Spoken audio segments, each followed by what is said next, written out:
Justin പുളിത്താസ്. ഞാൻ Kerala water അതോറിറ്റിയിലെ ഒരു ജീവനക്കാരനാണ്.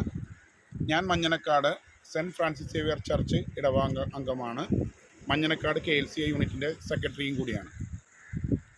ഞാൻ കഴിഞ്ഞ കുറച്ച് ദിവസങ്ങളായി മദർ ഏലീശാമ്മയെക്കുറിച്ച് ചില കാര്യങ്ങൾ പഠിക്കുകയുണ്ടായി. സ്നേഹമുള്ളവരെ, വൈപ്പിൻകര എന്ന് പറയുന്നത് പടിഞ്ഞാറ് സമുദ്രവും കിഴക്ക് വടക്ക് തെക്ക് കായലുകളാലും ചുറ്റപ്പെട്ട ഒരു ദ്വീപ് സമൂഹമാണ്. ഈ ദ്വീപ് സമൂഹം തെക്ക് പോർട്ട് വൈപ്പിൻ മുതൽ വടക്ക് മുനമ്പം വരെ വ്യാപിച്ചു കിടക്കുന്നു.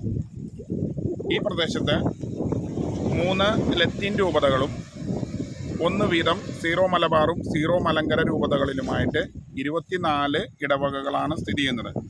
ഈ ഇടവകകളിൽ ലക്ഷക്കണക്കിന് വിശ്വാസികളും വിശ്വാസ സമൂഹങ്ങളുണ്ട്. ഇവർ ക്രിസ്തുവിൽ അടിയുറച്ച് വിശ്വസിക്കുന്ന തീരദേശ നിവാസികളാണ് കൂടുതലും. വിശുദ്ധ ഫ്രാൻസിസ് സേവിയർ മുതൽ ഒട്ടനവധി സഭാ പണ്ഡിതന്മാരും വിശുദ്ധന്മാരും വൈപ്പിൻകരയിലൂടെ നടന്ന് പോയിട്ടുണ്ടെന്നാണ് പൂർവികർ പറയുന്നത്. നമ്മുടെ അട്ടിപ്പേറ്റി പിതാവും തദ്ദേശ മെത്രാനായ അട്ടിപ്പേറ്റി പിതാവ് വരെ നമ്മുടെ വൈപ്പിൻകരക്കാരനാണ്. ഈ വൈപ്പിൻകരയിലെ ഓച്ചന്തിരത്ത് എന്ന് പറയുന്ന സ്ഥലത്താണ് ഏലീശാമ്മ ജന്മം കൊള്ളുന്നത്. ഏലീശാമ്മയെ സംബന്ധിച്ച് നമ്മൾ പറയുകയാണെങ്കിൽ, ഏലീശാമ്മ ഓച്ചന്തിരത്തുള്ള ഭവനത്തിൽ ജനിച്ചു. ദിവ്യകാരുണ്യത്തോടുള്ള അടങ്ങാത്ത ഭക്തിയിലും അതോടൊപ്പം തന്നെ പരിശുദ്ധ മാതാവിനോടുള്ള സ്നേഹത്തിലും ആരാധനയിലും അതോടൊപ്പം തന്നെ വിശുദ്ധിയിലുമായിട്ട് പ്രാർത്ഥനയിലുമായിട്ട് ജീവിച്ച ഒരു വിശുദ്ധയായിക്കൊണ്ടിരിക്കുന്ന ഒരു ഏലീശാമ്മ. ഈ ഏലീശാമ്മ വളരെ നന്നേ ചെറുപ്പത്തിൽ തന്നെ വിവാഹം കഴിച്ച് കൂനമാവിലേക്ക് പോവുകയും ഒരു കുഞ്ഞിന് ജന്മം നൽകുകയും ചെയ്തു. 1.5 വർഷത്തിന് ശേഷം ഭർത്താവ് മരണമടയുകയും വിധവയായി മാറുകയും ചെയ്തു. അന്നത്തെ സമൂഹം 19-ാം നൂറ്റാണ്ടിൽ സ്ത്രീകൾ വളരെ പിന്നോക്കാവസ്ഥയിലാണ് ജീവിച്ചിരുന്നത്. അതോടൊപ്പം തന്നെ ഒരു വിധവയായ ഒരു സ്ത്രീക്ക് ഒട്ടനവധി കടമ്പകളും നേരിടേണ്ടതായിട്ട് വന്നിട്ടുണ്ട്. എന്നിരുന്നാലും ഏലീശാമ്മ ഇതെല്ലാം പ്രാർത്ഥനയിലൂടെയും ദിവ്യകാരുണ്യ ഭക്തിയിലൂടെയും തരണം ചെയ്തുകൊണ്ട് സമൂഹത്തിൽ ജീവിച്ചു പോന്നു.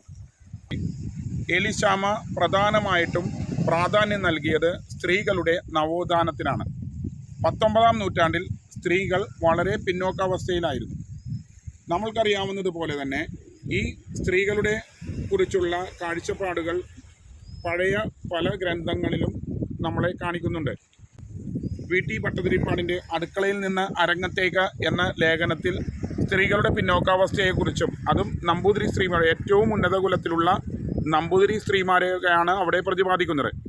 19-ാം നൂറ്റാണ്ടിലെ സ്ത്രീജനങ്ങൾ 3 തരമായിട്ടാണ് അവിടെ തരംതിരിച്ചിരിക്കുന്നത്. ഈ 3 തരക്കാരും വളരെ പിന്നോക്കാവസ്ഥയിലാണ് ജീവിച്ചു പോകുന്നത്. ഇവരുടെ നവോത്ഥാനത്തിനാണ് പ്രധാനമായിട്ടും ഏലീശാമ്മ പ്രാധാന്യം നൽകിയത്. ഏലീശാമ്മ ഇവർക്കായിട്ട് കൂനമാവിൽ ഒരു ഹോസ്റ്റലും അതുപോലെ തന്നെ ഒരു വിദ്യാഭ്യാസ സ്ഥാപനവും സ്ഥാപിച്ചു. ഇവർക്ക് വിദ്യ അഭ്യസിപ്പിക്കുന്നതിലൂടെ വിദ്യയെ ഒരു പ്രകാശമായിട്ടാണ് ഏലീശാമ്മ കണ്ടിരുന്നത്.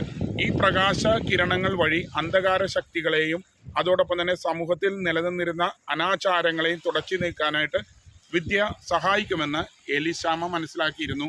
അതിനുവേണ്ടിയുള്ള പ്രവർത്തനമാണ് ഏലീശാമ്മയും മകളും അനിയത്തിയും മറ്റുള്ള അവരും ചേർന്ന് നടത്തിക്കൊണ്ടിരുന്നത്.